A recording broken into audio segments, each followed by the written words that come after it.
क्या आपकी नौकरी सुरक्षित है? क्या आप जो काम आज दफ्तर में बैठ के कर रहे हैं, उसे कल कोई मशीन आपसे बेहतर और तेजी से कर सकती है? ये सवाल नया नहीं है, लेकिन इस बार जवाब देने वाला कोई साधारण इंसान नहीं, बल्कि दुनिया के सबसे बड़े टेक विजनरी बिल गेट्स का है। डावोस में चल रहे वर्ल्ड इकोनॉमिक फोरम में एनडीटीवी के साथ एक खास बातचीत में बिल गेट्स ने जो कहा है, वो सुनकर किसी की भी नींद उड़ सकती है।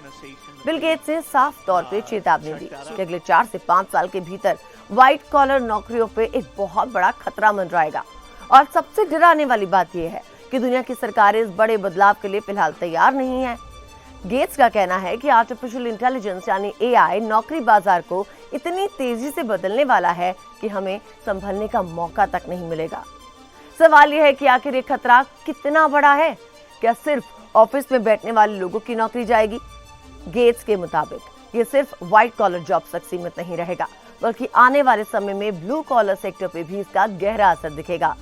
यानी लेबर से लेकर लॉजिस्टिक्स तक हर जगह एआई की दखलंदाजी बढ़ने वाली है। अब आप सोच रहे होंगे कि क्या एआई सिर्फ नुकसान ही करेगा? बिल गेट्स ने इस सिक्के का दूसरा पहलू भी दिखाया। उन्होंने माना कि एआई कई बड़ी वैश्विक समस्याओं को हल कर सकता है, जैसे गंभीर बीमारियों की पहचान करना, शिक्षा के स्तर को सुधारना, रिसर्च की गति को बढ़ाना। लेकिन असली चुनौती ये है कि इस तकनीक के आने से जो सामाजिक और आर्थिक बदलाव होंगे, उन्हें संभालेगा कौन? बिल गेट्स ने सरकारों से कुछ कड़े सवाल पूछे हैं। उन्होंने पूछा, क्या आप लोगों को दोबारा ट्रेनिंग यानी रीस्किलिंग देने के लिए तैयार हैं? क्या इस नए दौर के लिए टैक्स सिस्टम में बदलाव किया जाएगा? क्योंकि अगर ऐसा नहीं हुआ तो आर्थिक असमानता इतनी बढ़ जाएगी कि कमाई और अवसर सिर्फ कुछ चुनिंदा लोगों के पास सिमट के रह जाएंगे।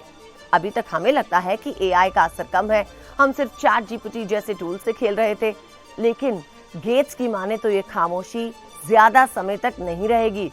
सॉफ्टवेयर डेवलपमेंट जैसे फील्ड में एआई ने पहले ही प्रोडक्टिविटी बढ़ा दी है। कॉल सेंटर, लॉजिस्टिक्स जैसे सेक्टर्स में कम स्किल्ड वाले काम अब मशीनों के हवाले किए जा रहे हैं। ये सिर्फ शुरुआत है, लेकिन असली तूफान आना अभी बाकी है।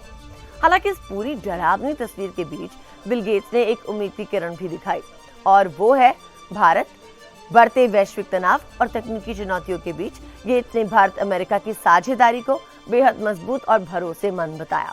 उनका मानना है कि भारत की डिजिटल प्रगति और एआई को अपनाने की रफ्तार दुनिया में सबसे अलग है। भारत ने जिस तरह से डिजिटल इंफ्रास्ट्रक्चर खड़ा किया है, वो एक मिसाल है। गेट्स ने जोर देकर कहा कि अगर अमेरिका और भारत मिलकर काम करते हैं तो उसका फायदा सिर्फ इन 2 देशों को ही नहीं, बल्कि पूरी दुनिया को होगा। उनकी वार्षिक रिपोर्ट द ईयर अहेड में भी यही बात कही गई थी कि एआई पिछली सभी तकनीकों की तुलना में बहुत तेजी से बदलाव ला रही है। ये मोबाइल क्रांति या इंटरनेट क्रांति से भी कहीं ज्यादा तेज है। गेट्स का संदेश साफ है, समय बहुत कम बचा है। सरकारें हो या आम इंसान, अगर हमने खुद को एआई के हिसाब से नहीं बदला तो हम इस दौर में बहुत पीछे छूट जाएंगे। अंत में सवाल वही है, क्या हम तैयार हैं? बिल गेट्स की चेतावनी हमें डराने के लिए नहीं, बल्कि जगाने के लिए है। अगले 4 से 5 साल में कामकाज का तरीका पूरी तरह बदलेगा। नौकरियां खत्म नहीं होंगी, लेकिन उन नौकरियों का स्वरूप बदल जाएगा। आज जरूरत इस बात की है कि हम एआई को अपना दुश्मन नहीं, बल्कि एक टूल की तरह इस्तेमाल करना सीखें। सरकारों को पॉलिसी लेवल पे काम करना होगा, और हमें पर्सनल लेवल पे अपनी स्किल्स को अपग्रेड करना होगा। क्योंकि बिल गेट्स जैसे इंसान जब कोई चेतावनी देते हैं तो उसके पीछे सालों का अनुभव और डेटा होता है। वक्त आ गया है कि हम इस नई तकनीक के साथ कदम से कदम मिलाकर चलना शुरू कर दें, इससे पहले कि ये तकनीक हमें पीछे छोड़ दे।